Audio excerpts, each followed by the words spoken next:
It's always the hardest part of doing these events is getting the keynote speaker. It's a huge challenge. We always want to get a big name, somebody who has a reputation, somebody who has something legitimate to share, and it takes a lot of work. And so I reached out this year. You know, Yossi is very well known at this point. I reached out to him and I said, hey, Yossi, maybe you could help me find a speaker. And he's like, I have an incredible person for you, Henry Stimler. And I said, okay, let's do it. And he reached out to Henry. I want to say, to your credit, a lot of these big people that we reach out to, they have gates around them, and it takes forever to get to them. And, you know, but Henry right away reached out, and he said yes immediately, and I'm very grateful. For those of you that Googled him beforehand, you'll know a little bit about him. He's out there. Henry grew up in Stamford Hill, England. Sorry, not Stamford, Golders Green. I take that back. I learned in Kingsley Way, so I know Golders Green a little bit. Henry came to America when he was 22, no college degree. He hit the ground running. He started with some early successes, and then he hit some big obstacles along the way, and he went for a serious roller coaster ride. But Baruch Hashem, he was able to reinvent himself, and he moved into the world of real estate financing, and he has now closed over $20 billion in loans, including some of real estate's biggest deals. The Argonne portfolio was the 5th largest multifamily trade in U.S. history.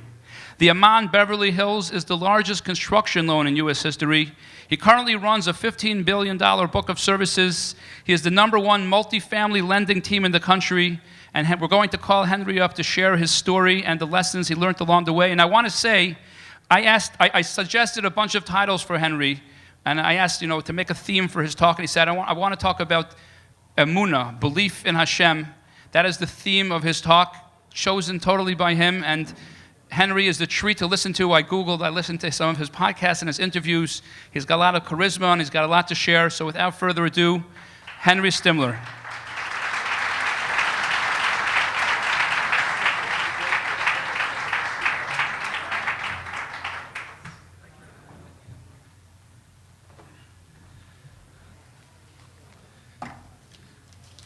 You said you have 97 members?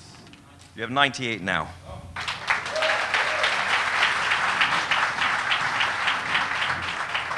Good evening. My name is Henry Stimler. Thank you very much for having me come and talk with you tonight. And mentorship goes directly to my soul. My father always said, someone took the time to teach you, take the time to teach others. So that is something that's very, very important to me. So I'm happy to pay it forward. I'm going to start with a quote. You must have faith in yourself. You must have enough faith in Hashem, and as Hashem's goodness to believe that you are important to Him, have faith that you too are precious in God's eyes. I believe that Hashem loves me, and my story is a testament to that love. If people ask me, how do you know Hashem exists? I say, look at my story. What is my story? I grew up in Golders Green, London, left school at 16, didn't go to university, went to yeshiva, was a bit of an unruly child, and at the age of 21 finished the Mir, where I should never have been, and didn't know what I was going to do with my life. My parents were desperate to marry me off. They tried many times, they failed, and at 22, I said, I'm going to New York. My father, a very successful man, said, I built all of this for you and your brothers and sisters. If you leave, you're on your own, you're by yourself. What I was doing was very unique for a boy growing up in Golders Green to leave the family and go live alone in New York. I said, I don't care, Dad. I said, I want to go. I'm leaving. I didn't know anybody in New York. I knew a few people. I had $400 to my name. But I had a friend, and he let me live on an air mattress in 96 and 2nd on a 5th-story walk-up. And I got myself an internship at New York Life. Within the first week of being at this internship, I discovered that you could buy a 75-year-old man's policy for $1 million, and the premium was $30,000 a year. And I said, that doesn't make sense. The guy can live 30 years, you pay $300,000, you're getting $1 million tax-free. Why don't people buy insurance policies on older people as investments? And I left my internship, got myself a Vonage phone, sat in my underpants next on my airbed, and I started calling people with this idea. And slowly, it started to make sense, and people liked it. I started to speak to brokers, and I started to make a little bit of money. And I left the air mattress, got myself a proper mattress, got myself a proper pair of pants, and I started to run around as a 23-year-old. And you have no idea how good it is to have an English accent in America, because people think you're much more intelligent than you are, and it opens a lot of doors. And I was running around trying to get a legal opinion that would cost me about $1 million to take this and make it a proper business. And I would pick up the phone to private wealthy families, private offices, hedge funds, investment banks, and I would get into a lot of rooms, but they would see this 23, 24-year-old kid, they would shut me down, they wouldn't give me any money. But at 24, I pitched the idea to a bank called Dresdner Kleinwort Wasserstein, and lo and behold, the gentleman, he liked the idea. He said, oh, this is really smart. What do you need? You need $1 million to pay Cliff a chance for a legal opinion called Project Muvushela. If you understand the concept, you understand the name, the longest living man buying insurance. And he said, I'm going to take it to credit committee. He took it to credit committee for 2 weeks. I waited on pins and needles. And he called me in 2 weeks. And he said, we're past credit committee. We're going to give you $1 million. Gave me the money, and then my business took off. By 24, 25 years old, I was making millions of dollars. I moved from 96 and 2nd Avenue, from the 5th story walk up to a beautiful apartment on 65th between 5th and Madison, started to spend money like it was no tomorrow. My father told me all the time, nothing lasts forever, put your money aside. I didn't listen. I started to live a big life, and I started to make money, and investment banks now started buying these life insurance policies as an investment tool because I had a legal structure of how to do it. I thought everything was amazing. I thank God, everything was brilliant. And I thought I was untouchable, the wonderkind. And I was arrogant, something you must never be. In 2008, in the summer of 2008, I took a private plane. I flew to the south of France. I ran around town. And then I came back to my beautiful big office that I had built in the Crown Building, where I'd signed a big lease and had lots of people working for me, and everything was hunky-dory, and money was flying in, and I had all these life insurance policies that I was selling after 90 days to the banks. And then September 9th, I don't know if you remember, 2008, came along the great financial crisis, the GFC, and all the banks were wiped out of money. And within the space of 2-3 weeks, everything that I'd built collapsed. My father, to his credit, and my mother got on a plane, flew to New York to hold my hand through this period. It was horrifying. I thought I was untouchable. I'd spent money like crazy. I'd got this beautiful big office, hired all these people, and all of a sudden, I was destitute. And I'd done something very stupid. I'd signed a personal guarantee on the lease with my landlord, who was then the governor of New York, Elliot Spitzer, and his father. And once I shut down the office, they went after me. They wanted their pound of flesh. So all the things I'd accumulated, the Aston Martin, the Bentley, the watches, the cars, the art, they wanted to take everything. And slowly and surely, they took everything away from me. And I left my beautiful 65th Street apartment to move to a studio apartment right back to where I'd started. At no time during this time did I feel depressed, angry, annoyed. I always had betochen. Okay, had a great run. Now we got to figure out the next thing. And to my credit of my now wife, she was with me in the massive apartment. She didn't budge when we would go to the cash machine, put the card in, and all that would come out was a piece of paper saying you are overdrawn. But I needed to reinvent myself. I needed to find something new to do. So I looked around for different things. I went into the restaurant, nightlife business, did that for a few years, didn't really make a lot of money. And in 2015, my wife says to me, she goes, you've had 5 years off, you've been in the restaurant club business, go see a guy called Anthony Orso at Cantor Fitzgerald. If anybody knows anybody in the real estate business, Anthony Orso and Michael Lerman ran Cantor Commercial Real Estate, one of the largest lending companies in America. So I go, I put on a suit and tie, I go see Anthony, and I say, Anthony, you have to give me a job. And he says to me in these words, you're a club rat, you know nothing about real estate finance, you never went to university, I can't give you a job, but we just fired this guy, here's his card, you can intern and you can sit in, you can learn the business. So at the ripe old age of 35, not knowing nothing about real estate finance, I went in every day. And this is where you see the hand of God in everything that came about. Today, I am, Baruch Hashem, the #1 multifamily lender in the country, myself and my team. Last year we did $4 billion in deals. This year we already closed $4.3 billion, the largest construction loan in US history. We are prolific. How did I go from a 35-year-old intern to this person? And this is all min ha-shamayim. So I'll tell you the story. So I would go in every day, didn't know the business, start to learn, start to make calls. And Anthony said to me, he said, you know a lot of rabbis.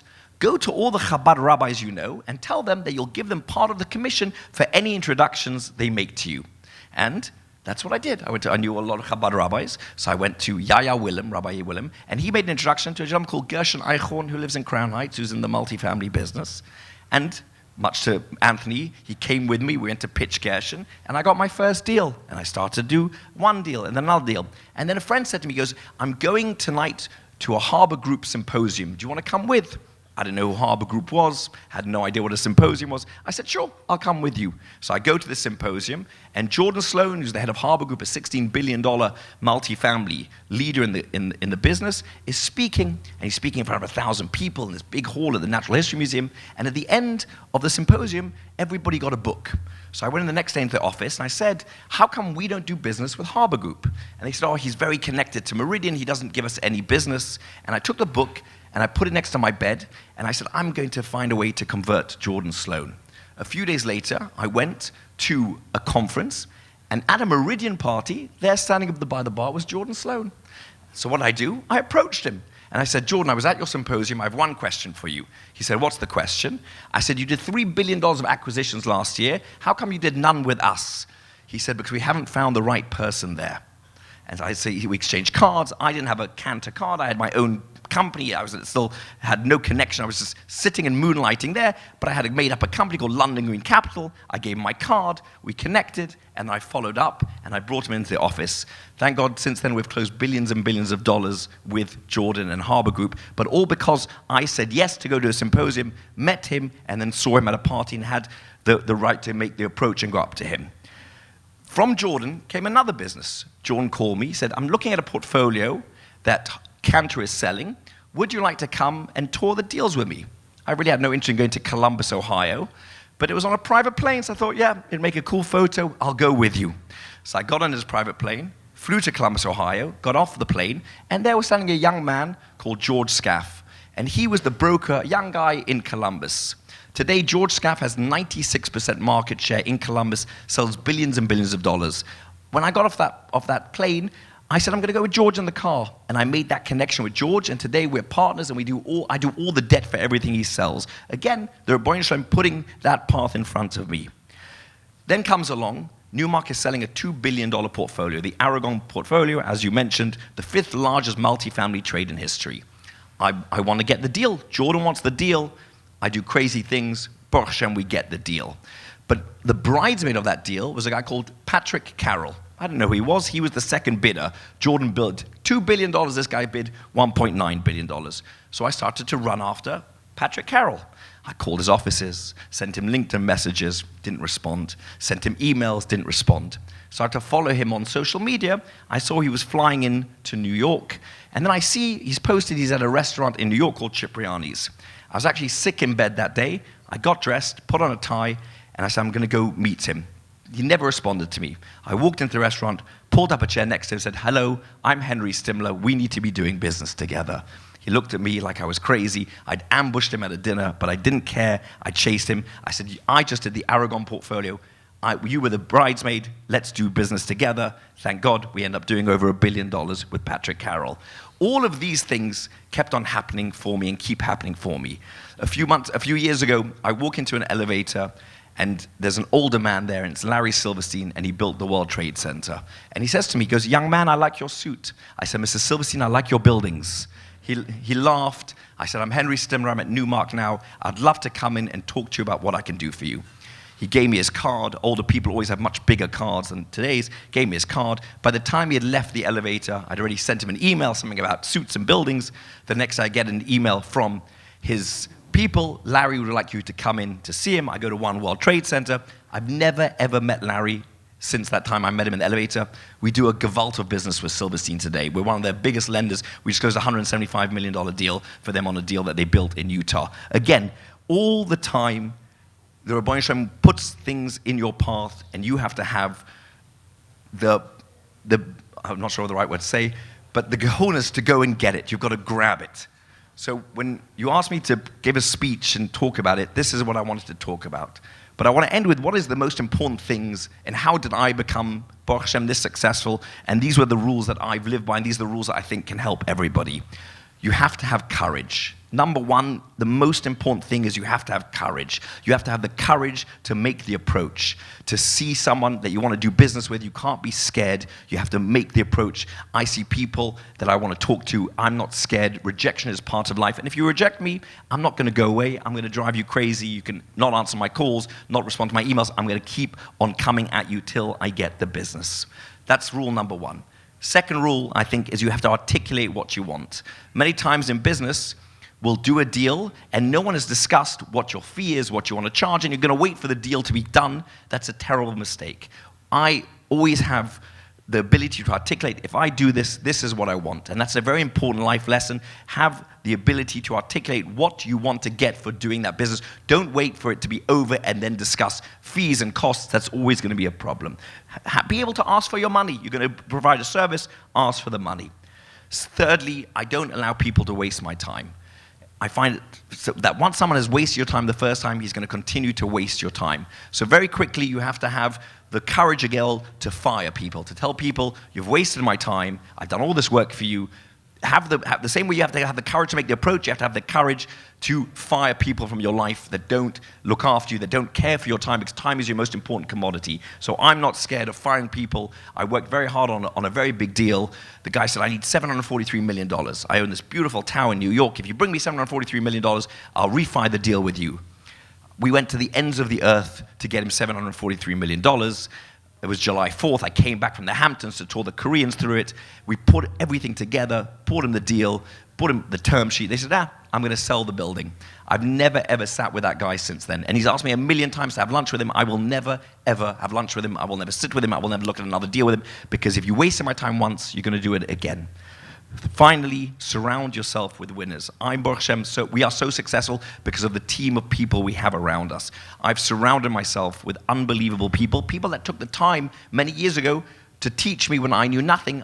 Today, my partners, people like Chris Milner and Bill Weber, people that if you Google, you'll see how they were. They were big, big shots, and they took the time to sit with me when I knew nothing. I didn't know what Freddie Mac meant. I didn't know what Fannie Mae. I didn't know what multifamily. I knew absolutely nothing. And these guys took the time to talk and answer my questions. I now surround myself with these people, and a lot of these people are now my partners. And finally, have faith in Hashem. Hashem loves you. He wants you to be successful.